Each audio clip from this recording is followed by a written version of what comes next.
욥기 23장 8절부터 15절까지 받아듣겠습니다.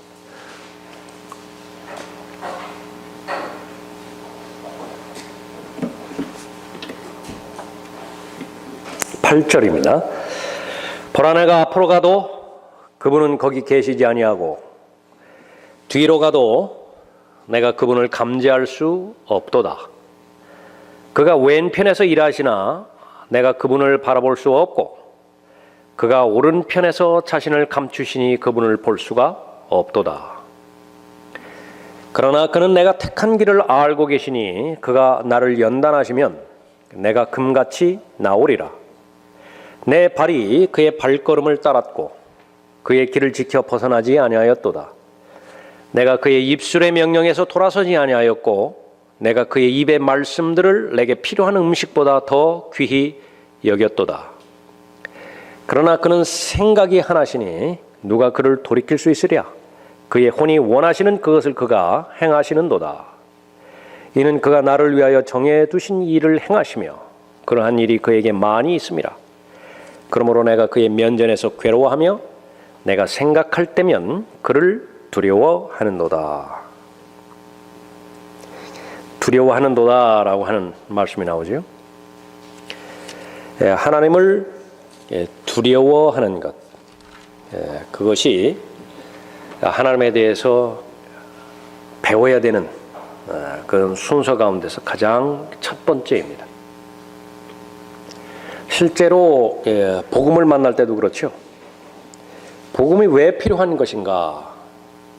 복음은 기쁜 소식인데, 복된 소식인데 누구에게 복된 소식인가라고 하는 것이 대전제가 되어야 되겠죠. 사람을 무섭게 만드는 것 가운데 하나가 이제 건강을 잃어버리는 것인데, 그 요인 가운데 제일 무서운 것이 아마 악성 종양일 것이에요. 암이죠, 암. 많이 치료법이 개발됐다 하더라도 아직까지는 멉니다. 의사의 진단 가운데서 암입니다 라고 하는 소리를 듣는 순간 거의 대부분 절망에 빠지죠. 이 암이라고 하는 것은 장소를 가리지 않습니다. 뇌부터 시작해서 눈에도 걸리죠, 입안에도 걸리죠, 후두에도 걸리죠, 심장에도 걸리죠, 폐에도 걸리죠, 피부에도 걸리죠. 어디에 걸리든지 거기에 암이라고 하는 말만 붙이면 그냥 절망이에요. 얼마나 무섭습니까? 그 상태에서 신약이 개발이 되었다. 그러니까 누구에게 좋은 소식인가요? 당사자들은 누구예요? 신약 혜택의 당사자들. 건강한 사람은 그것이 그렇게 별로 좋은 소식이 못 돼요. 합격 소식. 수험생들에게 좋은 소식이죠. 수험생들에게 좋은 소식이라고 합격되었습니다라고 하는 그 부분을. 복음, 예수 그리스도께서 영생을 주시기 위해서 이 땅에 오셨죠. 자신의 죄 때문에 죽어서 하나님의 심판을 받아서 영원한 저주 가운데서 영원을 보낼 수밖에 없다는 두려움 가운데 있는 사람들에게만 좋은 소식이에요. 예수 그리스도라고 하는 그분은. 그러니까 그 사람들을 위해서 오신 분이죠. 그래서 의인에게는 예수 그리스도는 아무 의미가 없습니다. 죄인에게만 예수 그리스도는 기쁜 소식이 되시는 분이죠. 또 마찬가지로 건강한 사람에게는 예수 그리스도는 아무 관계가 없습니다. 예수 그리스도는 의사로 오셨는데 바로 건강한 사람들에게는 의미가 없다. 하나님을 두려워하는 것, 그것은 바로 죄에 대해서 두려워하고 하나님의 심판에 대해서 두려워하고 지옥에 대해서 두려워하는 사람은 이제 하나님의 진리의 말씀으로 잘 체계적으로 배울 준비가 되어 있죠. 근데 그것이 희미하다. 그러면 아주 어렵습니다. 본인이 진리의 말씀에 성장하는데 어렵게 되는 거죠. 또 사람에게 말씀하시기를 보라, 주를 두려워함이 곧 지혜요 악에서 떠나는 것이 명철이니라 하시느니라. 욥기 28장 28절 여러분이 잘 아시는 것처럼 이 두려움이라고 하는 것은 너무나 큰 도움을 주는 거예요. 심리학에서는 어떻습니까? 모든 고통과 모든 어려움들을 성경에서는 죄 때문이라고 말하는 것인데 심리학에서는 환경 탓으로 돌려버리는 거예요. 그러니까 네 잘못이 아니다. 그래서 쓸데없이 죄의식을 심어주지 않게 최선을 다하는 것이 심리학의 초점이고 상담학의 목표이기도 해요. 거기에 얼마만큼 허점이 있겠습니까? 그렇게 속는 것입니다. 하나님을 두려워하는 법을 배운 사람들, 그 사람들은 진리의 지식에 이르는 그 사람들입니다. 제일 먼저 우리가 확인해 봐야 되는 것은 바로 사람은 가장 나약한 존재이고 두려움의 그 공포로부터 벗어나지 못한다라고 하는 사실을 우리가 잘 아는 것입니다. 앞날에 대한 두려움, 내일 어떤 상황이 닥칠지 모르기 때문에 두려운 것이죠. 무서운 것이죠. 돈이 사람을 무섭게 만듭니다. 오늘처럼 수입이 보장될 것인가? 젊은 사람들 같은 경우에는 진로가 있겠죠. 결혼이 있겠죠. 또 사업하는 사람 같은 경우는 사업이 평탄할 것인가? 얼마나 많은 변수에 의해 가지고 위태롭게 되어지는 것입니까? 자녀에 대한 걱정은 또 어떻습니까? 요즘은 스스로 잘한다고 해서 잘 되는 그 부분이 보장되지도 않잖아요. 지금까지는 별 문제가 없다 하더라도 걱정해서 자유로워지는 것은 아니에요. 앞으로 어떻게 될 것인지 그것을 아무도 알 수 없기 때문에 그런 거죠. 자기 마음대로 인생을 살 수 있을 것 같지만은 기약 없이 살아가는 것이 인생이 아주 초라하다고요. 그런데 또 하나의 어려운 부분들은 뭐냐 그러면 그 두려움을 겉으로 드러내고 싶지 않아요. 남이 알게 그렇게 하고 싶지 않은 것입니다. 그래서 듣기 싫은 말 가운데 하나가 겁쟁이라고 하는 말이에요. 내 안에 두려움이 분명히 있는데 그 두려움을 숨기고 그 두려움을 들키고 싶어 하지 않는 것이 또 하나의 어려움인 것입니다. 약점이 만약에 드러나면 언제 어떻게 그 약점을 공격할지 몰라요. 사람들이. 아파도 아프다고 이야기하지 않습니다. 없어도 없다고 이야기하지 않아요. 마음이 어려워도 어렵다고 이야기하지 않습니다. 모든 뿌리를 들어가 보면 그것이 바로 그 두려움이에요. 포장하고 싶고 감추고 싶죠. 거슬러 올라가면 모두가 다 이것이 그 죄의 그 근원입니다. 아담이 범죄했죠. 제일 먼저 한 것은 벌거벗은 것을 알았어요. 수치스러운 것을 알았습니다. 그것은 두려움으로 연결되었고 그 즉시로 숨어버려요. 하나님께서 찾으시죠. 그 하나님의 찾으신 것에 대한 답을 창세기 3장 10절에서 말씀하시는데 내가 동산에서 하나님의 음성을 들었으나 벌거벗었으므로 두려워 숨었느니라. 숨었나이다. 그 이후로부터는 계속 쫓겨다니는 인생입니다. 하나님은 거룩하시죠. 그 앞에 어떤 죄도 용납이 안 됩니다. 그러나 사람이라고 하는 것은 타락한 사람이라고 하는 것은 죄로 이루어진 육신의 죄들의 몸이에요. 생각하는 모든 생각이 하나님으로부터 어떻게 하면 멀어질 것인가? 상상하는 모든 생각들이 어떻게 하면 하나님의 말씀인 진리로부터 진리를 반대하고 진리로부터 멀어질 것이냐? 그런 것들로 가득 차 있기 때문에 날 때부터 본래부터 하나님의 진노의 자식으로 인생을 출발하지요. 그러니까 두려움에 속박되어 있는 것입니다. 나중에는 궁극적으로 이 죽음의 세력을 가진 자가 있죠. 죽음의 권세를 가진 자가 있습니다. 사탄이죠. 언제 어떻게 그 죽음 안으로 그 죽음이 나를 덮쳐서 나의 모든 것을 다 가져가 버릴 것인지 모르는 것입니다. 사랑받지 못할까 봐, 인정받지 못할까 봐 열심히 일을 했는데 좋은 결과가 나오지 않을까 봐 내가 선택되지 않을까 봐 거절될까 봐 그렇게 하는 모든 걱정들이 있습니다. 그러니까 모두가 다 두려움들이죠. 삶의 질을 현격하게 떨어뜨리는 것입니다. 그렇기 때문에 성경에서 나오는 영웅 같아 보이는 그런 사람들에게도요, 하나님께서 두려워하지 말라고, 무서워하지 말라고, 겁먹지 말라고 여러 번에 걸쳐서 권면하고 계시는 것입니다. 너는 두려워 말라. 내가 너와 함께함이라. 놀라지 말라. 내가 네 하나님이니라. 내가 너를 강건하게 하리라. 정녕 내가 너를 도우리라. 정녕 내가 내 의의 오른손으로 너를 높이리라.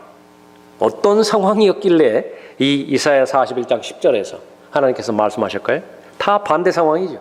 다 주눅들고 초라하게 들고 위축되고 더 이상 소망이 없는 것 같고 더 이상 내일이 없는 것 같아요. 그러나 하나님께서는 이렇게 권면하고 있는 것입니다. 하나님을 두려워하는 법을 배운다고 하면 이 모든 두려움으로부터 자유로워질 수 있다고 성경은 보장합니다. 반드시 하나님을 두려워하는 법을 배울 수 있어야 돼요. 주를 두려워함이 곧 지혜요 악에서 떠나는 것이 명철이니라. 다시 한번 우리가 확인합니다. 가장 좋은 교육, 가장 귀히 배워야 되는 그 부분, 그러니까 창조주 하나님을 두려워하는 것입니다. 전도서 12장 13절에서도 전체 일의 결론을 들을지니, 한마디로 요약한다고 한다면 인생을 누가 현명하게 살았느냐 잘 살았느냐, 바로 두려움을 배운 사람이라. 전체 일의 결론을 들을지니 하나님을 두려워하고 그의 계명들을 지키라. 이것이 사람의 모든 의문이, 이는 하나님께서 선이든 악이든 모든 행위와 모든 은밀한 것들을 심판하실 것임이라.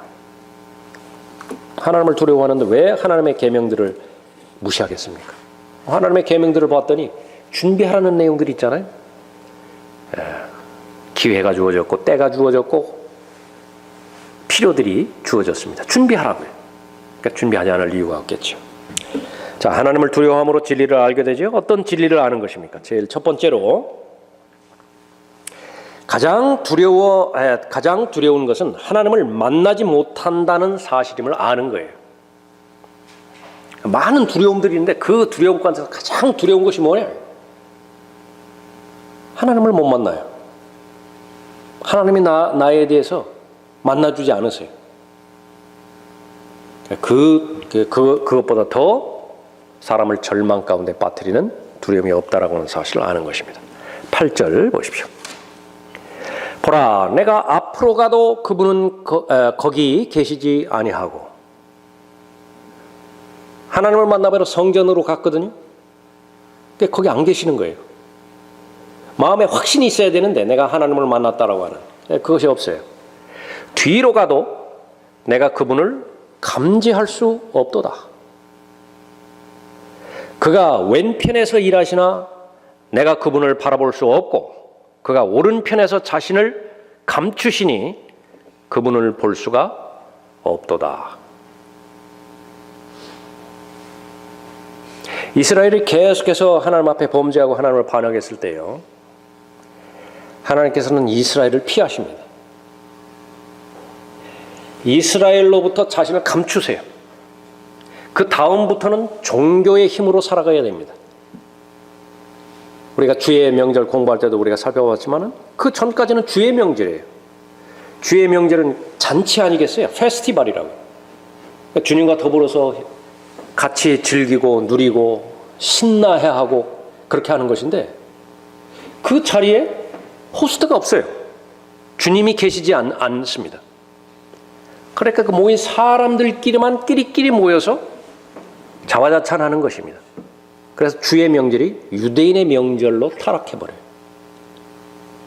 하나님에 대한 살아있는 믿음이 그냥 종교로 타락하게 돼버리는 것이죠. 그보다 더 무서운 것은 없다. 얼마나 많은 희생제가 하나님 앞에 바쳐졌습니까? 이사야 1장에 의하면. 하나님께서는 모두가 다 거부해버렸어요. 그러나 무서운 것은 그렇게 희생제를 드린 사람들의 입장에서 보면 하나님께서 받으셨다고 보는 겁니다. 그러나 본인은 알아요. 이게 연락되지 않았다. 가장 두려운 것, 하나님을 만나는 확신이 없다라고 하는 그런 그 사실입니다. 욥기 9장 16절에 보면 비록 내가 부르짖어 그분이 내게 대답하셨을지라도 나는 그분이 내 음성에 경청하셨다고는 믿지 아니하리라. 내가 부르짖었어요. 찬송을 통해서, 기도를 통해서, 경배를 통해서 하나님 앞에 나아갔습니다. 그분께서 들으셨어요. 비록 내가 부르짖어 그분이 내게 대답하셨을지라도 나는 그분이 내 음성에 경청하셨다고는 믿지 아니하리라. 하나님께서 그 필요를 채워주셨거든요. 근데 무엇이 잘못되었는지는 모르지만 내가 그 다음부터 이거 하나님께서 기도의 응답으로 주신 것인지, 어떻게 하다 보니까 그렇게 되었는지, 아니면 내가 열심히 애써서 그렇게 채워졌는지 분간이 안 돼요. 그럴 때가 제일 어려운 때라 성경에서는 언급하고 있습니다. 마담 귀용에 대해서 아시는 분은 아시겠죠? 이 복음 때문에 그 박해를 많이 받았던 하나님의 자녀입니다. 자신이 고백을 해요. 하나님께서 그녀에게 행하셨던 최악의 일과 최악의 일이 아닌 것이 있다. 그 최악의 일이 아닌 것은 무엇이냐? 가족을 빼앗기고 돈을 빼앗기고 또 재산을 다 빼앗긴 일이라. 이 사람이 부자였다고 하는데 그것은 그렇게 최악의 일이 아니었다. 감옥에서 15년간 비참하게 살았는데 그것도 최악의 일이 아니었다. 그러면 최악의 일은 어떤 일인가? 체포된 후에 거의 5년간 하나님께서 자신을 계시하지 않은 것 같아요. 하나님과의 친밀한 교제, 그것이 확신이 없어요. 그것이 자신의 입장에서는 가장 최악의 일이었다. 이렇게 언급하고 있습니다. 하나님께서 침묵하실 때가 있습니다. 죄 때문에 침묵하실 때도 있고 성도의 연단, 훈련과 단련을 위해서 침묵하실 때도 있어요. 그 두 가지를 우리는 구분할 수 있어야 되죠. 그러나 두 가지 다 무서운 때입니다. 언제까지 침묵하시겠습니까? 시편의 주제이기도 하죠. 왜 악한 사람의 장막은 저렇게 번성하는데 저는 이렇게 초라한 상태로 언제까지 계속 방치되어야만 하는 것입니까? 무서운 때예요. 두려운 때라. 원수들은 바로 나의 형편을 보고 내 하나님은 내게서 이미 떠나셨다라고 말씀하시는데 내가 반박할 근거가 없어요. 안팎으로.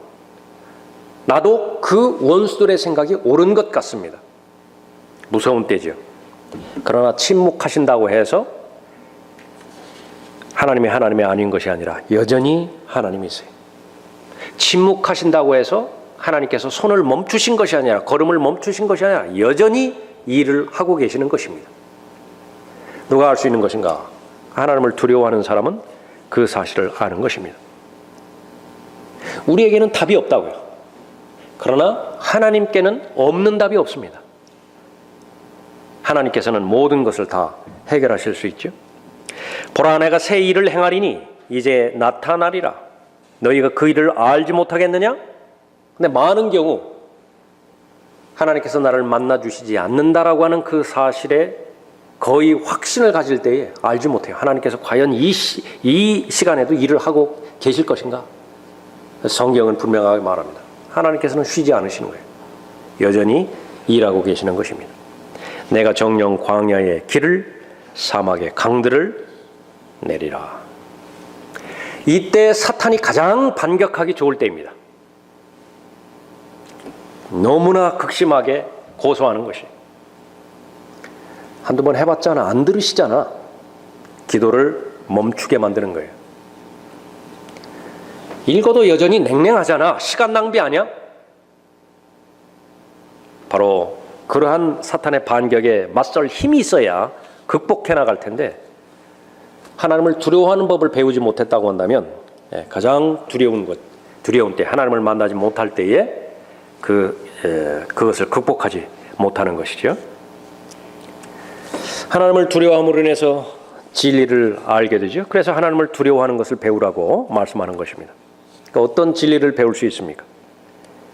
두 번째로 하나님께서 나를 알고 계심을 아는 거예요. 하나님께서 나를 완벽하게 알고 계신다는 사실이에요. 그러니까 누구한테만 열려주는 계시인 것인가? 하나님을 두려워함을 배운 사람이. 10절 보십시오. 그러나 그는 내가 택한 길을 알고 계시니 그가 나를 연단하시면 내가 금같이 나오리라. 그 상무 알아? 아니, 모르는데. 그 상무는 너 알던데? 좀 당황스럽죠.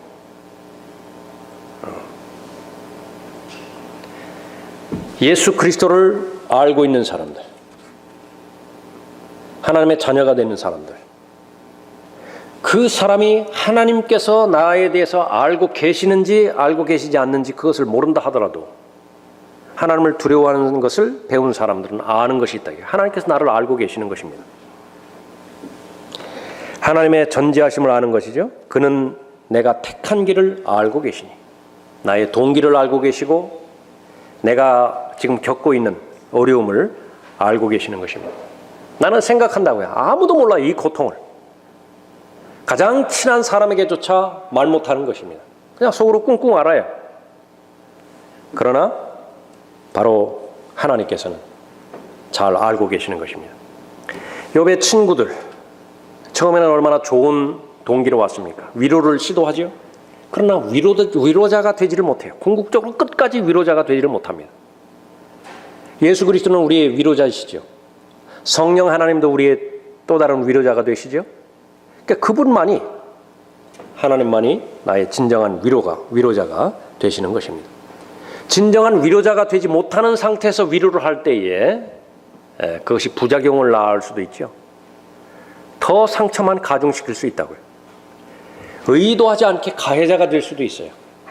그러나 하나님을 두려워함을 배운 사람, 하나님께서 나를 알고 계신다라고 하는 사실, 그 사실이 마음의 중심에 그대로 자리 잡혔을 때에는요, 다른 어떤 도움의 손길보다, 위로의 손길보다 비교할 수 없는 강한 능력을 갖게 되어지는 것입니다. 그러나 그는 내가 택한 길을 알고 계시니 그가 나를 연단하시면 내가 금같이 나오리라.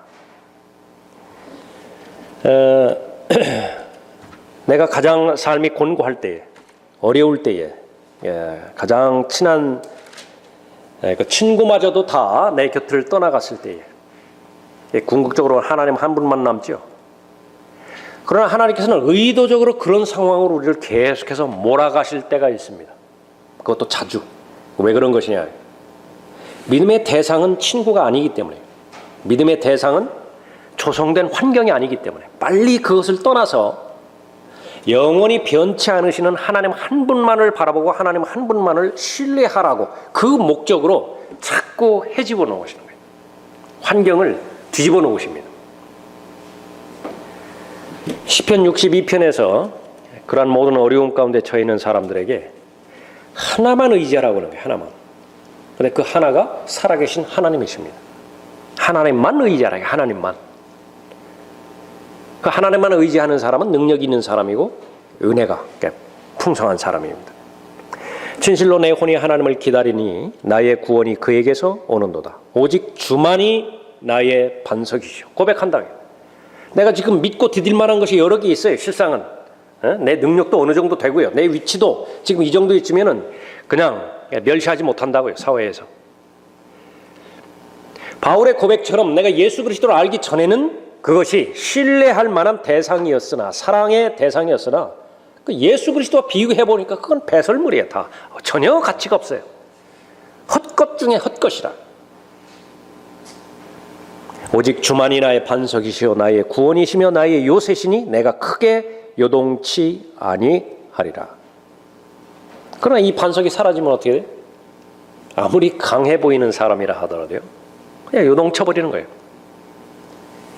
내일 있게 되어질 걱정 때문에, 두려움 때문에 안정이 안 돼요. 언제까지 너희가 사람에게 해를 끼치려고 생각하느냐? 너희 모두가 죽임을 당하리니 너희가 기울어지는 담장과 흔들리는 울타리같이 되리라. 이것을 조명해 주시는 것입니다. 그 국가는, 그 제국은 안 무너질 것 같다고요. 영원히 지속될 것 같다고요. 하나님 보시기에 흔들리는 담장이에요. 흔들리는 울타리라 그래요. 과연 하나님의 시간, 다만 하나님의 시간만 오지 않았을 뿐이에요. 그 사람이 영원히 계속될 것 같죠. 그 사람은 죽지도 않고 그 사람은 아프지도 않고 영원히 지속될 것 같다. 그런 가운데서 가끔 가다가 주기적으로 병원을 한 번씩 방문해 보는 것은 영적인 상태에 많은 도움을 주는 것은 분명한 사실입니다. 단순하게 명제로 말씀하셨어요. 사람은 죽어요. 근데 사람은 반드시 죽는다라고 하는 그 명제에 길을 쓰고 반항을 해보는 거예요. 나는 안 죽을 것 같아요. 나는 안 죽어요. 나는 다른 사람은 다 죽어도 나는 예외일 것 같다고요. 그러니까 하나님께서는 그것을 깨우쳐 주시는 것입니다. 깨달은 사람은 어떻게 돼요? 하나님만 바라보는 거예요. 다른 것들은 다 흔들려야 돼요.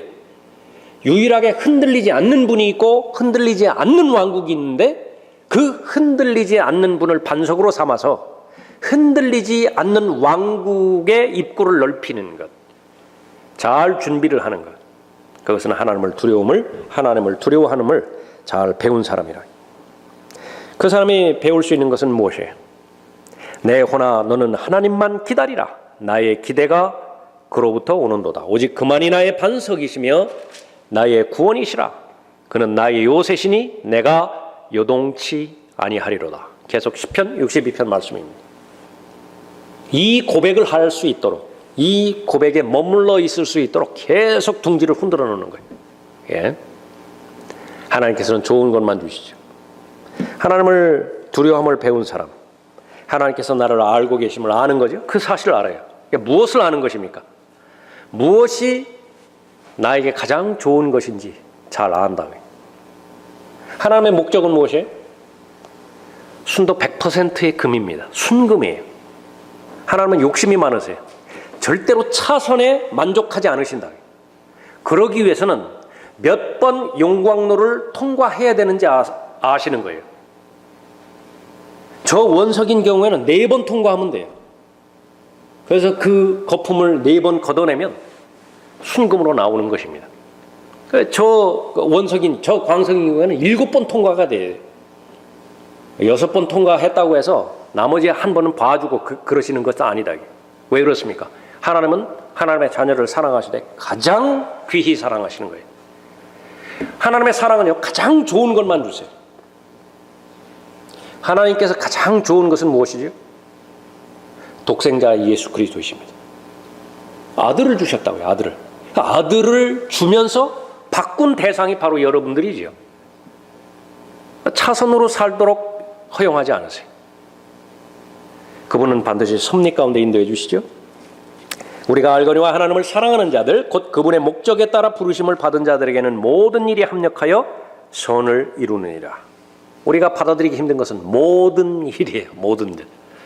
내 욕심 같아서는 그냥 좋아 보이는 일들, 선해 보이는 일들, 내가 원하는 일들, 그런 것들만 합해서 선을 이루었으면 좋겠는데 하나님께서는 그 부분에 타협하지 않으십니다. 그냥 모든 일이에요. 모든 일. 써도 먹어야 된다. 입맛이 없어도 먹어야 될 때가 있는 것이에요. 인생에서 일어나는 모든 것들, 그것은 다 좋은 것이에요. 선을 이루기 위해서 필요한 것이지요. 이 말을 바울보다 더 잘 아는 사람도 없었을 것입니다. 바울에게 일어났던 모든 일들, 좋아 보이는 일들을 한쪽 편에 달고 나빠 보이는 일들을 한쪽 편에 달아봤을 때 어느 편의 무게가 더 나갈까요? 말할 것도 없다. 얼마나 많이 투옥됐습니까? 얼마나 많이 박해를 당했고 죽을 때까지 병을 고치질 못했지요. 병을 달고 살았어요. 기도해도 그건 낫지도 않아요. 얼마나 많은 오해를 받았습니까? 자기가 직접 구원해서 세운 고린도 교회로부터 오해를 받았잖아요. 얼마나 배고파했고 얼마나 모욕을 당했고 얼마나 무시와 멸시를 당했습니까? 그러나 바울은 고백하는 거예요. 그런 모든 것들은 반드시 필요했었다. 모든 것이 합력하여 선을 이룬다고 본인이 기록했죠. 로마서 8장 28절에서 간증이기도 했습니다. 자신의 경험이기도 했던 것입니다. 하나님께서는 얼마나 신실하신 것인가. 모든 것을 다 잃어버리는 상황 가운데서도 하나님의 신실하심에서는 변하고 고백하는 것입니다. 바울 같은 경우에 어디를 향해서 가고 있는 것이냐 그러면 처형장을 향해서 가는 거예요. 그 맥락에서 보면 모든 성도는 다 죽음을 향해서 계속 걸어가고 있죠. 바울의 경우는 단두대였습니다. 어떤 성도의 경우에는 화형대였었겠죠. 어떤 성도의 경우는 병상이었을 것이에요.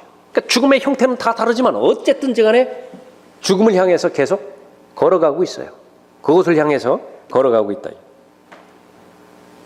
모든 것을 다 빼앗겼고 그래도 이 없는 상황 가운데서 하나 원하는 것이 있었는데 그 겉옷 하나는 좀 있었으면 좋겠다. 그것을 성경에 기록해놨어요.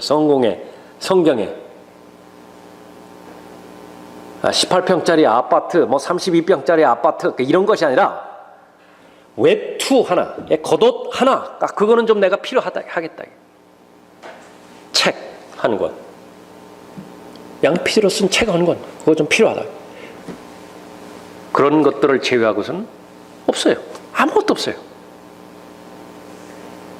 그러한 바울이 고백하는 것은 하나님께서는 신실하시다라고 하는 것입니다. 끊임없이 하나님 자랑해요. 하나님을 높여드리는 것입니다. 지금까지 오는 과정 가운데서 두 가지가 하나님의 은혜로 밖에 설명이 될 수밖에 없는데 지금의 나 된 것, 그것은 하나님의 은혜가 아니면 설명할 길이 없다. 나같이 하나님을 박해하고 예수 그리스도를 박해했던 사람이 있는가? 수많은 죄인들이 있지만 그것을 일렬로 줄 세어보면 거기 첫 번째 우두머리가 바로 나 자신 아니겠는가? 그런데 왜 나는 이 하나님께서 사용하시는 하나님의 일꾼이 되는가? 설명 불가. 하나님의 은혜, 그것밖에는 설명이 안 되는 거예요. 두 번째는 얼마나 많은 사람들이 수고를 했겠어요? 하나님의 부름을 받아서 하나님의 선택을 받아서 얼마만큼 수고를 했겠어요? 먼저 시작했지만은 나중에 제일 마지막에 발견될 사람들이 얼마나 많아요. 그런데 왜 바울은 그 예외에서 제외되지 않은 것입니까? 많은 수고를 했는데 다른 사람들보다 더 많이 수고를 했는데 그것이 헛되지 않고 하나님으로부터 인정을 받았는데 무엇 때문에 그런 것인가? 그것도 하나님의 은혜로밖에 설명이 되지 않는다. 하나님의 신실하심이죠. 요셉은 모든 악한 것들을 선한 것으로 바꾸시는 하나님을 일생을 통해서 경험한 하나님의 자녀지요. 결론에 도달하기까지는 아무도 몰라요. 그래서 제일 마지막에 웃어야 됩니다. 마지막에 웃기 위해서 드라마는 극적으로 전개될 수 있어요. 특히 성경은 그렇습니다. 왜냐하면 No cross, no crown이 성경에서 제시하는 명제이기 때문에 그래요. 얼마나 위기 상황이 닥치겠어요? 얼마나 갈등 상황이 닥치겠어요? 십자가의 기간 동안에요. 십자가를 즐거워할 사람이 어디 있어요? 그걸 기꺼이 맞아들일 사람이 어디 계세요? 그것은 믿음으로, 의지로 받아들이는 것이기 때문에 그렇죠. 우리는 역사를 다 아니까 요셉의 생애를 쉽게 읽을 수 있지만은요, 내일 일을 알지 못하는 요셉 입장에서 형들이 자신을 팔아버렸을 때 그 심정을 한번 생각해 보자고요. 그러니까 시골 동네에 있다가 대제국으로 팔려버리는데 그것을 끔찍한 노예 신분으로 문화가 같기를 합니까? 그런 사람들의 친밀감이 있기를 합니까? 언어를 알기를 해요.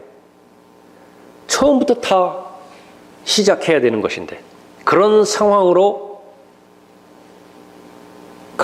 자신이 빠진 것은 하나님의 섭리였다고 그렇게 언급하죠. 그런데 그 부분들을 처음부터 고백하지는 않아요. 그건 불가능합니다. 충분히 시간이 지나야 되죠.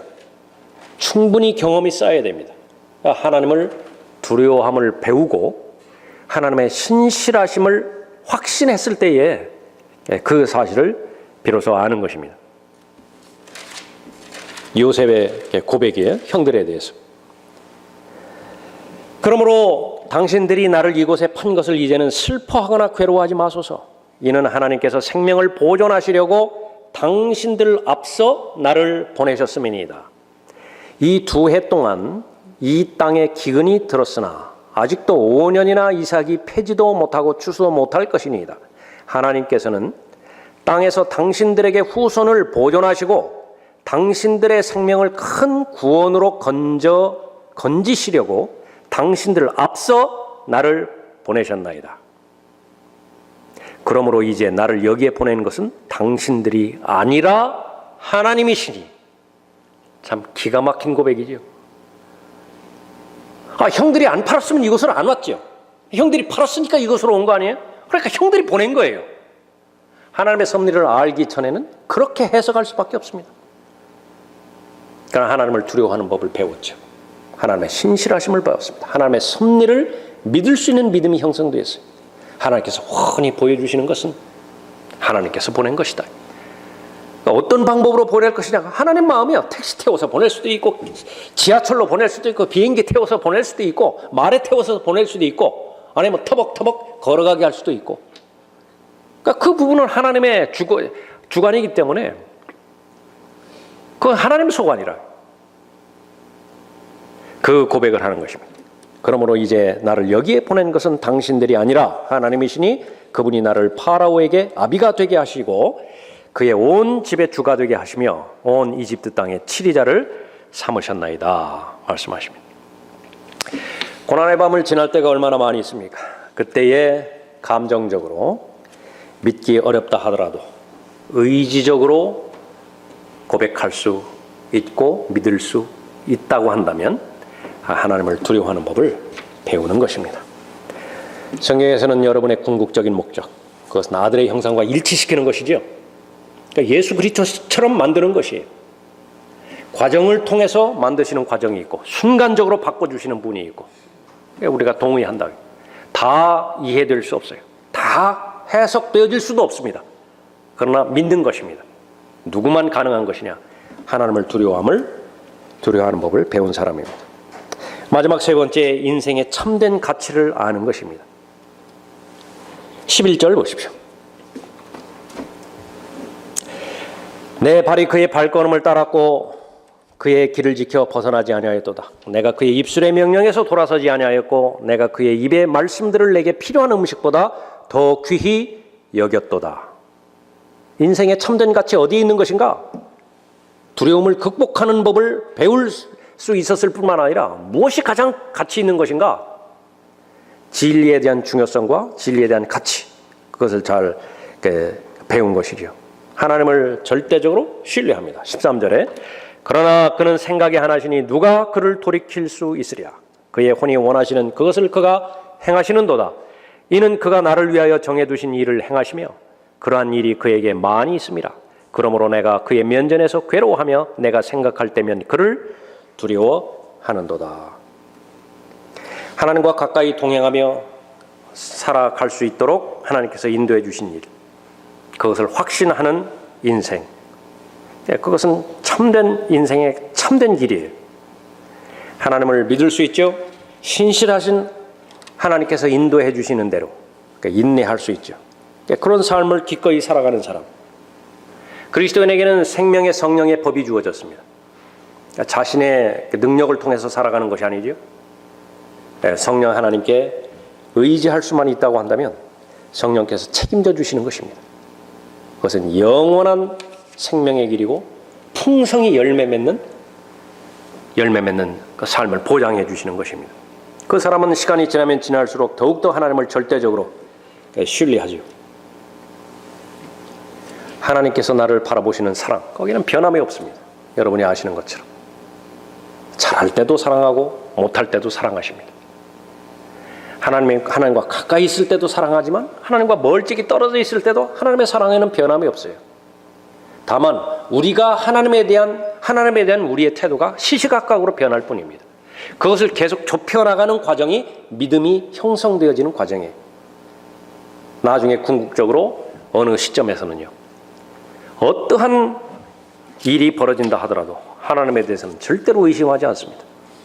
무슨 일이 일어난다 하더라도 하나님을 절대적으로 신뢰하는, 흔들리지 않는, 요동치 않는 그런 믿음을 소유하게 되겠죠. 다 어디에서 온 것입니까? 맞습니다. 욥기 28장 28절에 있는 것처럼 지혜를 시작하는 첫걸음, 진리의 지식이 이르는 첫걸음, 하나님을 두려워하는 것을 배웠기 때문에 그런 것이죠. 여러분 안에 내주하시는 성령이 계시죠? 예수 그리스도께서 내주하고 계시죠. 여러분의 손에 성경이 있습니다. 마음 가운데 또 여러분이 기억하고 암송하는 하나님의 말씀도 담겨져 있죠. 결코 되돌릴 수 없는 구원을 여러분은 소유하고 있습니다. 무엇보다도 건전한 생각의 영의 인도함을 받을 수 있죠. 모두가 다 어디에서 왔습니까? 하나님을 두려워하는 법을 배웠기 때문에 하나님의 약속에 따라 여러분의 삶을 그렇게 보호하시고 인도해 주신 것입니다. 지금까지 잘 해왔죠. 늘 그렇습니다. 하나님의 말씀을 지금까지 하나님께서 인도해 주셨어요. 내일도 인도받아야 지금까지 인도하신 하나님의 인도하심이 의미가 있겠죠. 겸손하면 됩니다. 하나님만 두려워요. 그러면 모든 세상이 주는 두려움, 내일이 주는 두려움, 사람으로부터 말미암는 두려움 모두가 다 극복해 줄 수 있는 힘을 우리에게 공급해 주시는 것입니다. 두려움을 하나님의 방법대로 해결하지 못하면 삶의 질은 밑바닥입니다. 사는 게 아니에요. 두려움과 공포 가운데서 사는 것은 걱정과 근심으로 인생이 가득 찼다고 한다면 무슨 웃을 일이 있겠어요? 무슨 소망이 있겠습니까? 하나님께서는 그러한 질 낮은 삶이나 살라고 갈보리 십자가에서 고난을 당하시고 대신 죽어주시고 하나님의 심판을 받으시고 급기야 하나님으로부터 버림받았던 것이 아닌 것이지요. 예.